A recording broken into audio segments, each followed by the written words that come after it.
নমস্কাৰ, এইযোৰ চাওক খুব ধুনীয়া আপোনাৰ কেঁচাপাত কটন যোৰা লৈ আনিছো আৰু এই যোৰাটো হৈছে আপোনাৰ বকেট ডিজাইনত। বকেট ডিজাইনত চাওক বিৰাটেই মৰম লগা হয় কেঁচাপাত কটন যোৰা আৰু কাপোৰৰ কোৱালিটি বহুত বেছি ধুনীয়া প্ৰিমিয়াম কোৱালিটিৰ হ'ব। এয়া চাওক বকেট ডিজাইন, ইয়াৰো আপোনালোকে কালাৰ অপশ্যন পাব। এয়া দেখিছে খুবেই ধুনীয়া।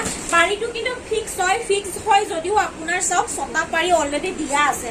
আপোনালোকে যদি এতিয়া চাইডলৈকে পাৰীটো আছে লগাম বুলি ভাবিলেও লগাব পাৰে, নলগালেও কোনো কথা নাই। এইখন হৈ গ'ল চাদৰ, এইখন হৈ গ'ল মেখেলা, ব্লাউজতো এনেকে আপোনাৰ ডিজাইন আহিব। ইয়াৰো খুব ধুনীয়া ধুনীয়া কালাৰ অপশ্যন আছে।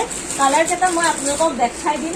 এইটো এটা কালাৰ আছে খুব বেছি ধুনীয়া, এইটো এটা কালাৰ আছে লেভেণ্ডাৰ কালাৰ, একদম লাইট পিস্তা কালাৰ। চাওক এইটো হ'ব একদম লাইট পিস্তা কালাৰ, বহুত বেছি ধুনীয়া। আৰু লগত এইটো এটা কালাৰ আছে একদম লাইট য়েল্লো কালাৰ। এই গোটেইখিনি কালাৰ আপোনালোকে পাৰিব। যদি ভাল লাগে পচন্দৰ ভিতৰত পৰে তেনেহলে আহিব লাগিব আপোনালোকে তেজপুৰ সাজপাৰ, নহলে অনলাইন ল'বৰ কাৰণে আমাৰ স্ক্ৰীনত দিয়া নাম্বাৰটো আপোনালোকে কণ্টেক্ট কৰিব লাগিব। ধন্যবাদ।